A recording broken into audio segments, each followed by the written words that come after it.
uşaqlar, bugünkü dərsimiz bilirsiniz ki, Manna dövləti, eləmi? Və Manna bir dövlət kimi Azərbaycanda, yəni ümumi danışanda Azərbaycan dövlətçiliyində ilk dövlət idi. Cənubda yaranan ilk dövlət idi deyirik. Həm də ümumiyyətlə Azərbaycan indiki müasir dövr üçün götürürük, eləmi? Yəni erkən dövlət qurumlarından sonra danışırıq ki, bir dövlət kimi ilk dövlətimiz idi. Amma şimalda yaranan ilk dövlət deyəndə biz Albaniyanı götürəcəyik. Aydındır?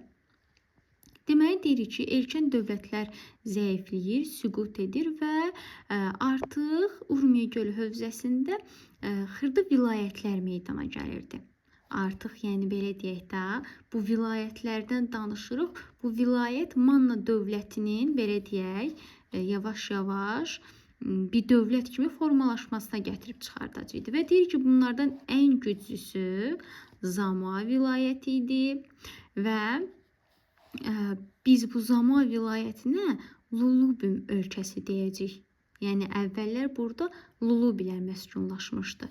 Çünki eyni əraziyə görürük də, rast gəlirik. Axı Lulubilər də cənub hissəsində idi. Eyni zamanda Zamuada.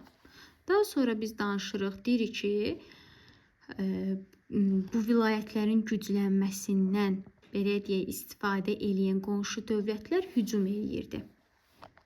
Qonşu dövlətlərin hücumuna məruz qalırdıq və bu hücumlar deyirik 9-cu yüzillikdə daha da güclənir. Gəlin baxaq görə hansı dövlətlərin hücumuna məruz qalmışıq biz? Aşurların və Urartuların. İndi gələcəkdə biz danışacağıq. Aşur bizim dostumuz olacaq, Urartu bizim düşmənimiz. Yaxşı mı? Biz iki qüvvənin belə deyək arasında qalırıq. Hansı birini seçək? Aşuru seçirik, Urartu ilə belə deyək əlaqələrimizi dayandırırıq. Aydındır. Yəni bunlarla münasibətlərimiz olur. Hər iki dövlət, amma hələ ki heç biri ilə nə belə deyək dostluğumuz yoxdur, yaxşı mı?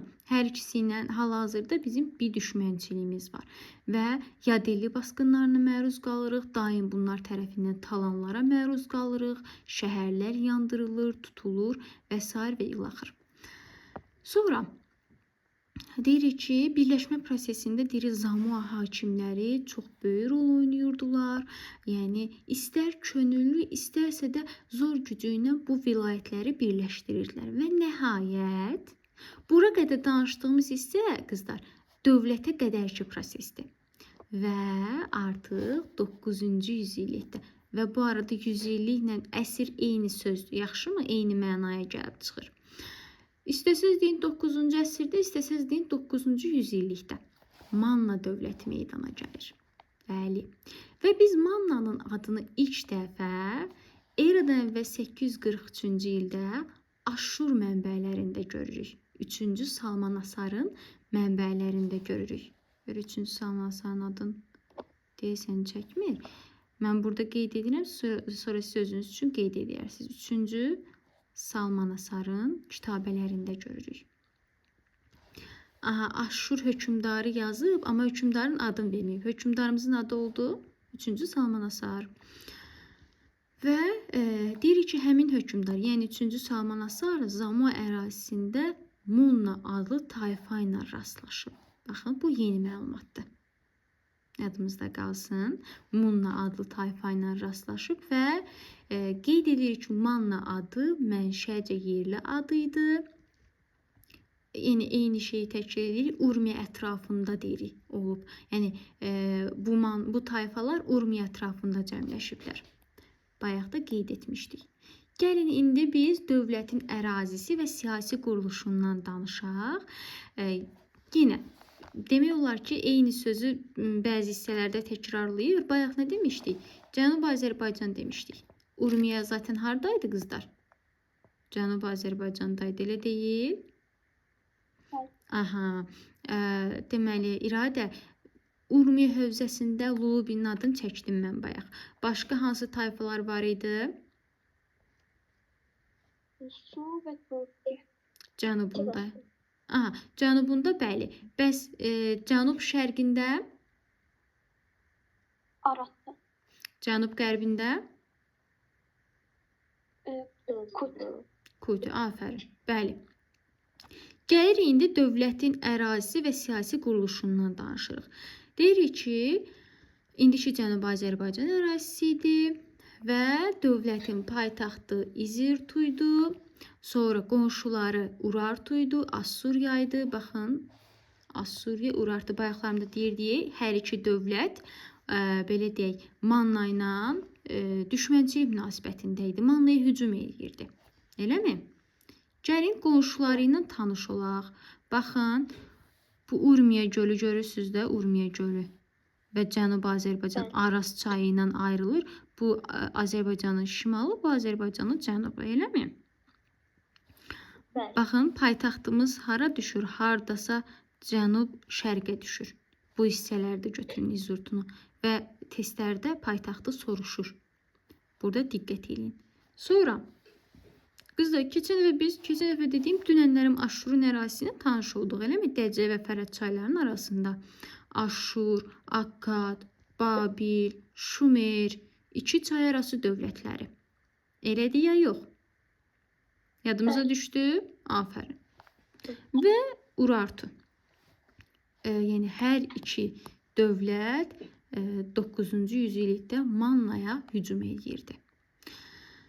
Belə xəritəmizlə də tanış olduğumuza görə davam edə bilərik. Deyirik ki, hökmdarın yanında Ağsaqqallar Şurası fəaliyyət göstərirdi. Və deməli testlərdə sizi çaşdırır. Deyir ki, Ağsaqqallar Şurası hökmdardan asılı idi. Xeyr. Ağsaqqallar Şurası elə bilin ki, bir ağsaqqal məsləhət verir də. Baxın, məsləhət verir. Amma qərarı kim qəbul edir, qızlar? Son qərarı hökmdar qəbul edir. Yaxşı. Yəni bu nə deməkdir? Ağsaqqal hökmdardan asılıdır. Ağsaqqallar Şurası hökmdardan asılıdır və irsiyyət var idi deyirik. Yəni hökmdar İranzudan başlayaraq irsən atadan oğula keçir hakimiyyət. Kimdən başlayaraq? İranzu. Biz yəni belə deyək, əsas hökmdarlar elə İranzudan sonra başlayır. Əsasən belə deyək də. Deməli deyirik ki, əsas elə belə deyək, Mannanın hökmdarlar hissəsi İranzudan başlayır. Ona qədər sadəcə bir hökmdarın adını çəkəcək. Onu da irəlidə qeyd edirik. Sonra atadan oğula. Bu nə deməkdir qızlar? Monarxiya. Gəlin baxaq, monarxiya nədir? Monarxın hakimiyyəti, yəni bir nəfərin. Yaxşımı? Baxın, qeyd edirik burada da tək hakimiyyətlilik. Eradan əvvəl 8-ci yüzillikdə. Bəli, çünki özü qeyd edilir axı İranzudan başlayaraq. İranzuda hakimiyyətdə olub 740-719-cu illərdə. Yəni bu bəli konkret 8-ci yüzilliyə düşür. Mən bunu rahatlıqla təsdiq edə bilirəm. Elədir ya yox? Çətinlik çəkmirsiniz? Bura qədər sıxıntı yoxdur? Xeyr. Əla. Daha sonra deyir ki, Mannanın əhalisindən danışır. Deyir ki, Mannalılar həmin bu Urmiya ətrafında yaşayan tayfalar var idi, hansı ki, bayaqlarım İrayda adlarını çəkdi. Deyir, o tayfaların varisləri idi. Axı, həmin ərazidə yarandı Manna dövləti. Axı, həmin ərazidə, belə deyək də, yaşayan tayfaların, belə deyim, necə deyim, yerində yarandı. Təbii ki, onların varisi sayırıq. Aydındır. Və deyirik ki, bu da təsadüfi deyil ki, Aşşur mənbələrində də buraları Kuti ölkəsi, Lulub ölkəsi adlandırırdılar. Bayaq nə demişdim? Zamuanın adını biz mənbələrdə Lulubum ölkəsi adlandırırdıq. Elə eyni şeydir, burada təzədən təkrar edirik. Daha sonra qonşu ölkələrində münasibət. Bayaqlarım az çox danışdıq. Deyirik ki, vəziyyət, yəni gərgin idi 9-cu yüzillikdə. Çünki Manna bir deyil, iki dövlətin yürüşünə məruz qalırdı. Yəni, nə dedik? Assuriyanın və hansı dövlətin? Urartu. Aha, bəli, Urartunun Assuriyanın hücumuna məruz qalırdı. Bir saniyə. Deyirik ki, və bu prosesdə sürətlənməyə başlayır. Və biz danışırıq İranzudan. Deməli qızlar, İranzuya qədər isə biz danışacağıq. İlk dəfə adı çəkilən hökmdar Udaki. Onu burada görmədim. Udaki. Amma bu Mannanın ilk hökmdarı deyil ha. İlk dəfə bizə adı bəlli olan hökmdarıdır. Yaxşımı? Bizə bəllidir ki, Udakidir. Eradan əvvəl 829-cu ildə biz bunu mənbələrdə görürük ki, Udakinin adı çəkilir. Amma Mannanın canı başlayır İranzu ilə. Deməli, Manna onun dövründə mərkəzləşmiş dövlətə çevrilir və vilayət başçılarını idarəçilikdən uzaqlaşdırdı. Baxın, bu vilayət başçılarının idarəçilikdən uzaqlaşdırılması İranzunun əlinə ayağına dolaşacaq. İranzunun, belə deyək, hakimiyyətini möhkəmləndirməyə mane olacaq. Görək, indi qabaqda ona qarşı çıxan üsyanlardan biz bunu rahatlıqla görüb sezəcəyik. Baxın, burada da görürsünüz, həm Urartun hücumundan danışır, həm Assuriyan hücumundan danışır. Niyə dairələmədi? Gördükmü? Həmin dövrdə hər iki dövlət hücum eləyir. Amma İranzu deyir ki, belə olmaz axı. Mən gərək biri ilə dost olum və dostumu düşmənimə qarşı, belə deyək də, indi düzgün səslənməyəcək, dostumdan düşmənimə qarşı istifadə edeyim. Və neyinir? Bax, yazıb iki od arasında qalmışdı. Bir tərəfdən Urartu hücum eləyir, bir tərəfdən Aşşur hücum eləyir. Manna nəsə eləməlidir axı. Və İranzu bir qərar verir. Deyir ki, mən Aşşuru seçirəm. Aşşurla müttəfiq olacam. Və Aşşur məni Urartuya qarşı qoruyacaq. Elə də olur qızlar. Deməli, amma bu elə belə qarşılıqsız olmur da. Yəni, Manna söz verir ki, mən sənə qarşı, daha doğrusu mən sənə mütəmadi xərac göndərəcəm. Sən də məni Urartunun hücumlarından qoru. Bəli, bunlar razılaşırlar, ittifaq bağlayırlar və bu ittifaqın nəticəsində Urartu hücumlarından qorunuruq. Və eradan əvvəl 735-ci ildə Assuriya sözünü tutur. Baxın, təzdən qaydıram bura. Assuriya Urartu üzərinə hücum edir. Axı, Assurla Manna barışdı, dostluq müqaviləsi bağlandı. Və Assuriya dedi ki, əziz Manna, mən səni Urartu hücumlarından qoruyacam. Yeridən və 735-ci ildə Assur Urartuya hücum edir və bu döyüşdə Mannanın heç bir işi yoxdur. Assur Mannanın intiqamını almaq üçün gelir Urartunun üstünə. Və bəli, Assur qalib gəlir, Urartu məğlub olur. Mən danışıram hələ ki 735-ci il döyüşündən. Və deyirik ki, hakimiyyətinin sonuna yaxın İranzuya qarşı üsyanlar qalxır. Niyə? Çünki nə demişdik? Mərkəzləşmə siyasəti yürüdürdü. İranzu, belə deyək, vilayət hakimlərinin məhdudlaşdırmışdı. Bu nə deməkdir? Yəni, hər kəs mənə tabi olsun. Aydındır. Ayrı-ayrı vilayət hakimləri yox, hər kəs mənə tabi olsun. Belə.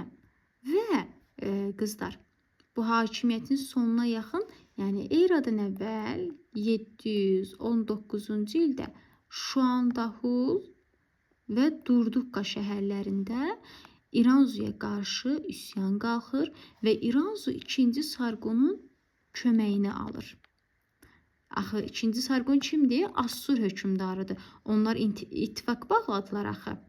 Sən mənəm, belə deyim, başım sıxışanda mənə kömək edəcəm, mən də sənə xərac verəcəm. Aydındır.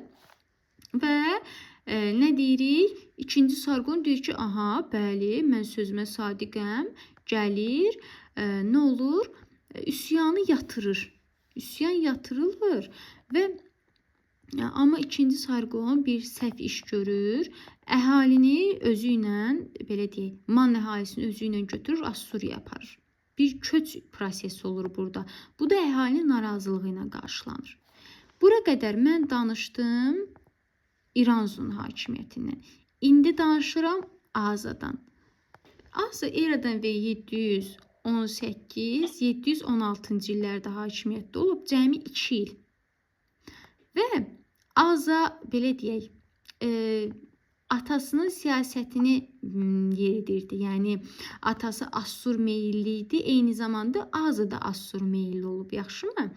Yəni hər ikisi də Assur meyilli olub. Deməli, Azzanın hakimiyyəti qızlar mənfi şeylərlə yadda qalır. Onun hakimiyyətində üsyanlar, qarışıqlıq dövrü, yəni Azza zəif bir hökmdar olub və Azza Urartu meyilli qüvvələr tərəfindən öldürüldü. Azza Uauş Səhənd dağı yaxınlığında bir döyüşdə öldürülür. Amma belə deyək, İranzu öz əcəli ilə ölür. Yaxşımı? Çünki testlərdə bəzən belə söz oyunu oynayırlar. Öldümü, öldürüldümü? Bura diqqət edək. Yaxşı? Yəni Azza bir döyüşdə öldürülüb. Sonra danışırıq. Deyir ki, 2-ci Sargon bir saniyə. 2-ci Sargonun daha doğrusu 2-ci Sargondan sonra danışacağım. Gəlin əvvəla digər hökmdardan danışaq. Ulusunun gəlməsindən. Deməli, hansı hökmdarları tanıdıq biz? İranzu, Azza. İndi danışıram mən Ulusunudan. Aydındır? Deməli, Ulusunu gəlir. Amma qızlar, Ulusunu fərqlilik eləyir. Neyinir Ulusunu? Atasının və qardaşının yolunu getmir. Ulusunu gedir, Urartunu seçir. Axı Urartu Mannanın düşməni idi, elə deyil. Və Ulusunu Urartu meyilli olur. Bu da avtomatik kimin acığına gələr qızlar?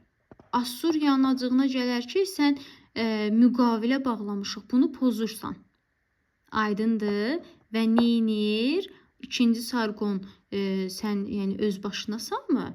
Sən niyə müqaviləni pozursan? Deyib Mannaya yürüş edir 2-ci Sargon Ulusunun üstünə və Manna belə deyək talan edilir. İranzu tutulur, yandırılır. Eradan əvvəl 716-cı ildə Ulusunu da peşman olur. Yəni Ulusunu deyir ki, mən həqiqətən də səhv elədim. Mən gərək atamın və qardaşımın strategiyasından dönməzdim. Gəlir 2-ci Sargondan üzr istəyir. Əl sıxışırlar və barışırlar. Deyirlər ki, eybi yoxdur da, indi insansan, bir dəfə səhv eləmsən, səhvini bağışlamaq olar. Bağışlamaq olar sizcə qızlar? Bir dəfə səhv edib sonra bağışlayasan. Mən də yoxlar. Oy, Ləman çox sərt danışdı. İradə, sən bağışlayardın? İkincidə yox, amma birincidə Qəşəng. Bir dəfə daha bağışlamalıyım. Bir də içimizdə yıxarlar. Ləman. Deməli. Yox, 2-ci Sargon Ulusununu əfv edir. Zül bilib barışırlar. Ulusunu 2-ci Sargon mehriban dövləti idarə edirlər. Sülh bağlanır, bayram aşı bişir. Sonra hər şey qaydasına düşür. Bəli, Ulusunu nə dedim? Peşmançılığını bildi. Aşurun siyasi üstünlüyünü tanıdı. Aşurla ittifaqı bir daha pozmadı. Bax bunu deyirəm. Demək Ulusunun 2-ci şansı hak edilmiş əslində. İradənin dediyinə gəldik. Bəli. Sonra axı Assurla Mannanın dostluğu var. Yəni qoy burada da qeyd edək. Artıq Assur-Manna dostluğu bərpa olundu. Manna. Axı Assurun Mannaya sözü var. Mən səni Urartu hücumundan qoruyacağam. Buna görə nə edirlər qızlar? Eradan əvvəl 714-cü ildə müqavilə imzalanır. Və bu müqaviləyə görə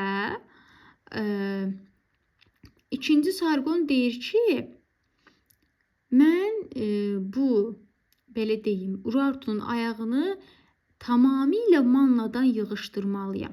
Qarşısına məqsəd qoyur. Yəni buna biz böyük yürüş deyirik. Eradan əvvəl 714-cü il böyük yürüş. Baxın, amma qarışdırmırıq. Bu böyük yürüş Mannaya olmayıb ha. böyük yürüş Mannanı qorumaq məqsədi ilə Urartuya olub. Aydındır? Yəni bizim xeyrimizə. Və bu böyük yürüşdə gəlin görək nələr var idi. Deyir ki, qarşısına məqsəd qoyur ikinci Sargon. Deyir ki, mən Mannanı Urartu hücumlarından qoruyacağam və Mannanın Assuriya xəzinəsinə gələn gəliri daimiləşdirəcəm, qaydasına salacağam və Mannadakı mövqeyimi möhkəmləndirəcəm. Son ikisində öz mənafeyini güdürdü Assuriya. Diqqətlə qulaq assaq biləcək. Amma ilkində həqiqətən də Mannanın xeyri üçün idi bu. Və qızlar, elə eradan əvvəl 714-cü ildə Urartu dövlətinə olan hücumdan sonra Urartu bir daha Manna torpaqlarını hücum edə bilmədi. Yəni mən eradan əvvəl 714-dən sonra Urartunu görməyəcəm. Urartu belə bir cümlə işlədir ki, Urartu zəiflədi və bir daha Mannanın işlərinə qarışa bilmədi. Sonra cümlə elə buradadır. Mən dediyim Urartu zəiflədi və bir daha Mannanın daxili işlərinə qarışa bilmədi. Manna bundan sonra güclənir. Baxın görüm. Bura qədər verirəm qızlar. Bunu da özünüz işləyərsiniz. Yoxlayacağım, yaxşı? Sonra biz danışacağıq son iki hökümdardan, Ahşeridən, Ualidən. Bugün isə danışdıq. Səhifə 77 daxil. Bugün danışdıq İranzu, Ulusunu və yerlərini səhv dedim. İranzu, Aza Ulusunudan danışdıq və bizə ilk bəlli olan Udakinin sadəcə adını çəkdik. Bugünlük bu qədər. Burada dərsi sonlandırıram. Növbəti hissəndə gələn dərsdə qeyd edəcəyik.